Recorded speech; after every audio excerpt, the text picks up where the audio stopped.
ప్రియమైన నా బిడ్డా, కాసేపు ఈ ప్రపంచపు హడావిడిని పక్కన పెట్టు. కళ్ళు మూసుకో. నీ ఊపిరిని ఒక్కసారి గమనించు. ఆ ఊపిరి లోపలికి వెళ్ళి బయటకు వస్తోంది కదా? ఆ ఊపిరిని నడిపిస్తున్నది ఎవరు అని ఎప్పుడైనా ఆలోచించావా? ఈ శరీరం నీది అనుకుంటున్నావు, కానీ ఈ శరీరం నీకు ఎప్పుడు ఇవ్వబడింది?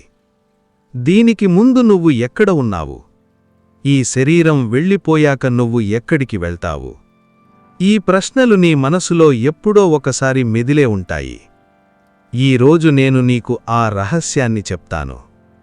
కురుక్షేత్ర మైదానంలో అర్జునుడు తన గాంధీవాన్ని కింద పడేసి కూర్చున్నప్పుడు అతని కళ్లలో నేను చూసిన భయం ఇదే.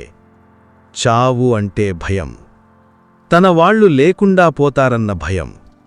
అప్పుడు నేను అతనితో మొదట చెప్పిన మాట ఏమిటో తెలుసా?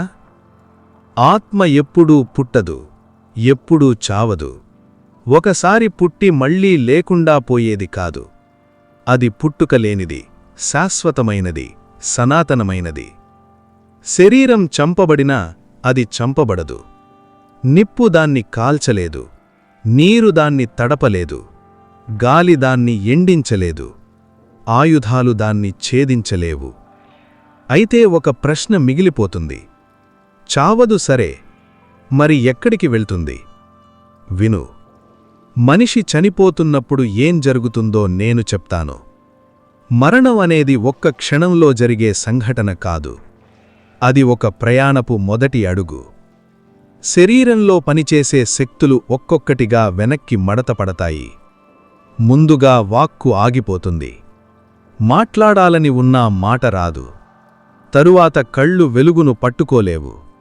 తరువాత చెవులు శబ్దాన్ని విడిచిపెడతాయి. ఇంద్రియాలన్నీ మనసులోకి ముడుచుకుపోతాయి. మనసు ప్రాణంలోకి కలిసిపోతుంది. ప్రాణం జీవాత్మలోకి ఇమిడిపోతుంది. చివరికి ఒక దీపం కొడిగట్టినట్టు, ఒక పక్షి తన గూడును వదిలి ఎగిరిపోయినట్టు ఆత్మ ఈ శరీరాన్ని వదిలి వెళ్ళిపోతుంది.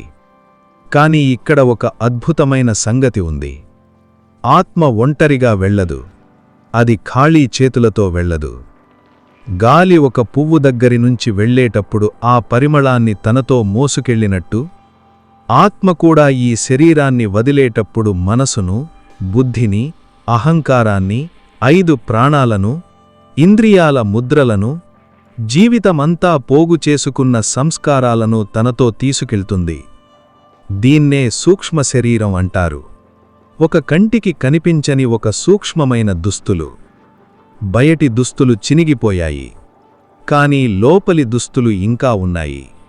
అందుకే నేను చెప్పాను, చినిగిపోయిన బట్టలను మనిషి ఎలా విడిచి కొత్త బట్టలు ధరిస్తాడో, అలాగే ఆత్మ పాతబడిన శరీరాలను వదిలి కొత్త శరీరాలలోకి ప్రవేశిస్తుంది అని.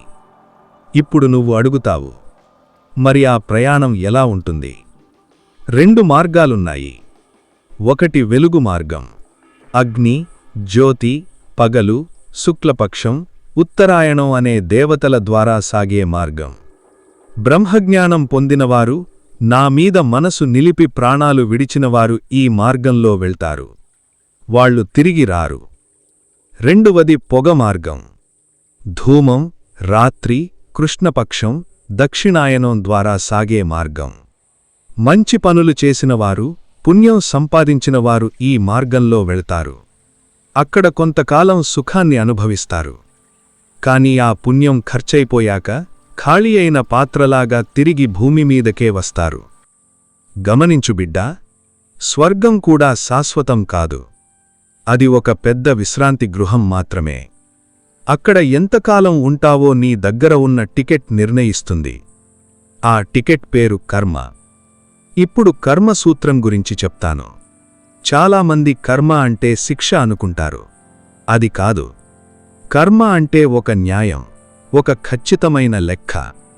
నువ్వు ఒక విత్తనం నాటితే ఆ చెట్టే మొలుస్తుంది. వేపగింజ నాటి మామిడి పండ్లు కోసం ఎదురు చూడలేవు. అది వేప చెట్టు తప్పు కాదు, అది ప్రకృతి ధర్మం. నీ కర్మలు 3 రకాలుగా నిల్వ ఉంటాయి.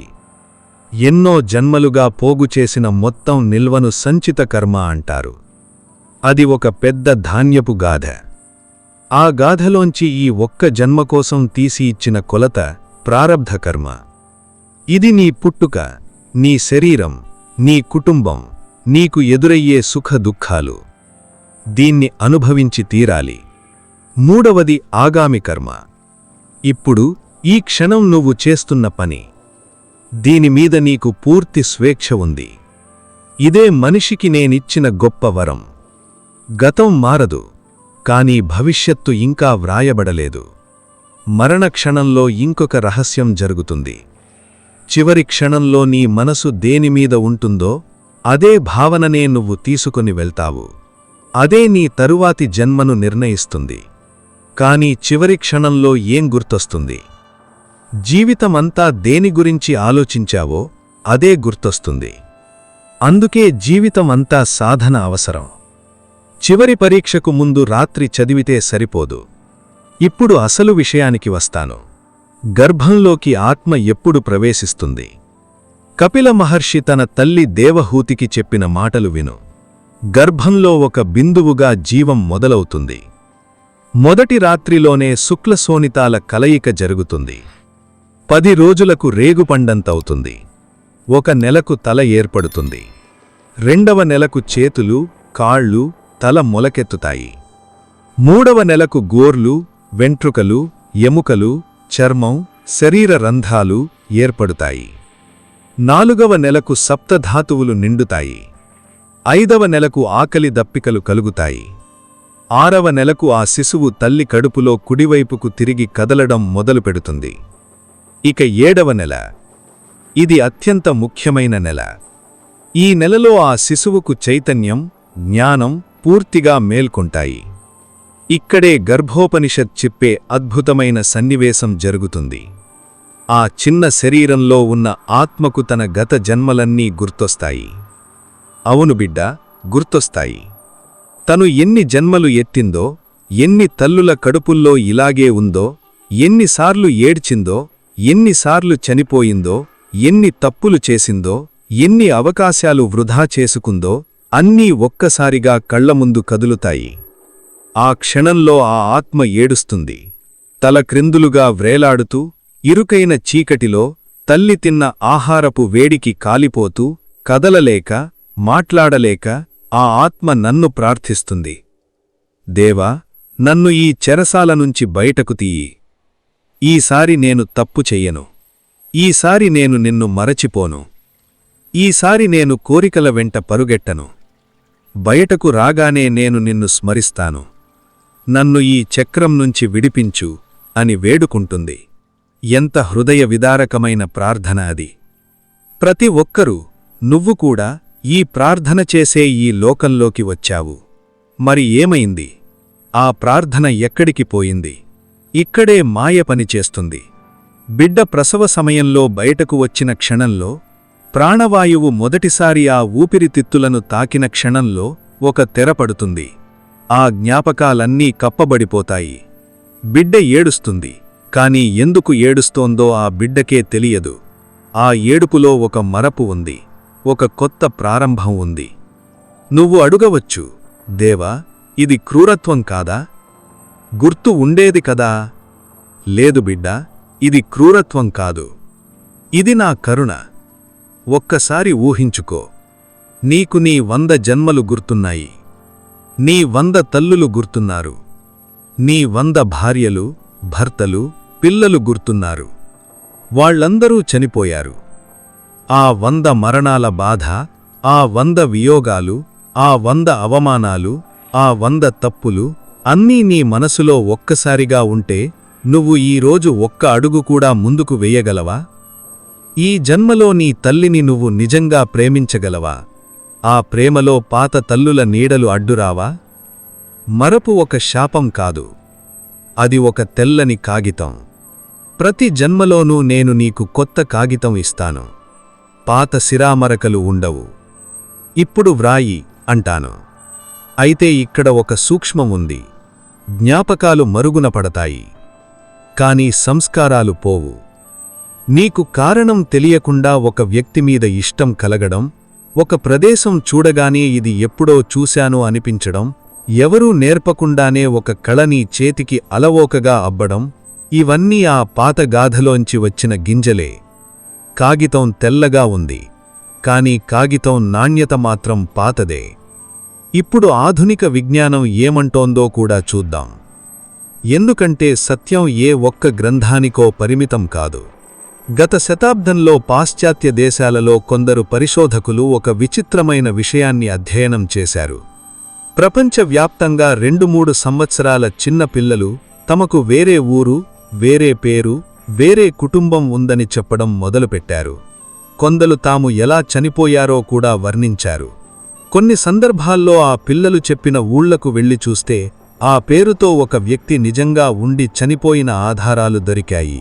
మరికొన్ని సందర్భాల్లో ఆ పిల్లల శరీరం మీద ఉన్న పుట్టుమచ్చలు గత జన్మలో ఆ వ్యక్తికి తగిలిన గాయాల స్థానంతో సరిపోయాయి. ఇంకో గమనార్హమైన విషయం, ఈ జ్ఞాపకాలు దాదాపు అన్ని సందర్భాల్లోనూ 5-6 సంవత్సరాల వయసు వచ్చేసరికి పూర్తిగా మాసిపోతాయి. ఆ పిల్లలు పెద్దయ్యాక తమకు అలాంటివి చెప్పామన్న సంగతే మర్చిపోతారు. విజ్ఞానం దీన్ని పూర్తిగా నిరూపించలేదు, పూర్తిగా కొట్టిపారయనూ లేదు. మెదడు అనేది ఒక దీపం కాదు, ఒక కిటికీ మాత్రమే అన్న సంగతిని అది ఇంకా అర్థం చేసుకుంటోంది. కానీ నాకు రుజువు అవసరం లేదు బిడ్డా. నేను నీకు చెబుతున్నదిదే, అర్జునా, నీకూ నాకూ ఎన్నో జన్మలు గడిచాయి. అవన్నీ నాకు తెలుసు, నీకు తెలియవు. తేడా అదొక్కటే. ఇప్పుడు చివరి ప్రశ్న, అన్నిటికన్నా ముఖ్యమైన ప్రశ్న. ఈ చక్రం ఎప్పుడాగుతుంది? పుట్టడం, పెరగడం, ప్రేమించడం, పోగొట్టుకోవడం, ముసలివాడవడం, చనిపోవడం, మళ్లీ 7వ నెలలో ఏడవడం, మళ్లీ మర్చిపోవడం. ఈ చక్రం ఎన్ని వేలసార్లు తిరిగింది? ఇది ఎప్పుడాగుతుంది? విను. బ్రహ్మలోకంతో సహా ఈ సృష్టిలోని అన్ని లోకాలు తిరిగి రావడానికి కట్టుబడి ఉన్నాయి. కాని ఎవరైతే నన్ను చేరుకుంటారో వాళ్లకు మాత్రం మళ్లీ జన్మలేదు. మోక్షమంటే ఎక్కడో ఆకాశంలో ఉన్న ఒక ప్రదేశం కాదు. అది చనిపోయాక దొరకే బహుమతీ కాదు. మోక్షమంటే ఒక గుర్తింపు. ఈ శరీరం నేను కాదు, ఈ మనసు నేను కాదు, ఈ పేరు నేను కాదు, ఈ హోదా నేను కాదు. నేను ఆ శాశ్వతమైన చైతన్యమన్న గుర్తింపు. ఆ గుర్తింపు వచ్చిన క్షణమే మోక్షం. అది బతికుండగానే సాధ్యం. మరి దానికి మార్గమేమిటి? చాలా కష్టమా? కాదు బిడ్డా, చాలా సులభం. 7వ నెలలో నువ్వు నాకిచ్చిన మాటను నెరవేర్చు, అంతే. అప్పుడన్నావు కదా, బయటకు వచ్చాక నిన్ను స్మరిస్తాను అని. ఇప్పుడు స్మరించు. ఏం చేసినా నా పేరుతో చెయ్యి. తిన్నా, ఇచ్చినా, పనిచేసినా, బాధపడినా అది నాకు అర్పించు. ఫలితం మీద పట్టు వదిలిపెట్టు.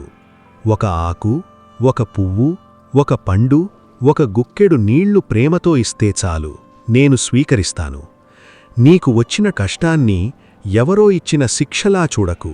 అది నీ గాథలోంచి తీసిన పాత అప్పు. దాన్ని ఫిర్యాదు లేకుండా తీర్చు. అప్పు తీరిపోతుంది. కొత్త అప్పు చెయ్యకు, అంతే. ఒకరోజు నీ ఊపిరి ఆగే క్షణం వస్తుంది. ఇంద్రియాలు వెనక్కి ముడుచుకుంటాయి. వెలుగు మాయమవుతుంది. ఆ క్షణంలో నీకు భయం వెయ్యకూడదు. ఎందుకంటే ఆ క్షణంలో నేను నీ పక్కనే ఉంటాను. జీవితమంతా నన్ను పిలిచిన వాడికి ఆ చివరి క్షణంలో నా పేరు వెతుక్కోవలసిన అవసరం రాదు.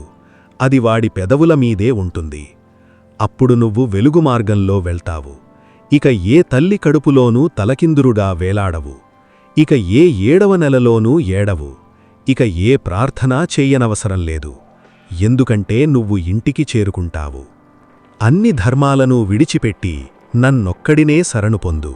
నేను నిన్ను అన్ని పాపాల నుంచి విముక్తుణ్ణి చేస్తాను. దుఃఖించకు. నీ లోపల ఉన్న ఆ నిశ్శబ్దమే నేను. వెతకవలసిన అవసరం లేదు. కళ్ళు మూసుకుంటే చాలు. ఓం నమో భగవతే వాసుదేవాయ. నా భక్తులారా, వీడియో నచ్చితే ఒక లైక్ ఇవ్వండి. అది మాకు చాలా ప్రోత్సాహకరంగా ఉంటుంది. మీ అభిప్రాయాన్ని కామెంట్లలో తప్పకుండా చెప్పండి. మరిన్ని కథలు వినడానికి మన ఛానల్ను సబ్స్క్రైబ్ చేస్తే మీరు వాటిని మిస్ అవ్వరు. చూసినందుకు అందరికీ నా హృదయపూర్వక ధన్యవాదాలు.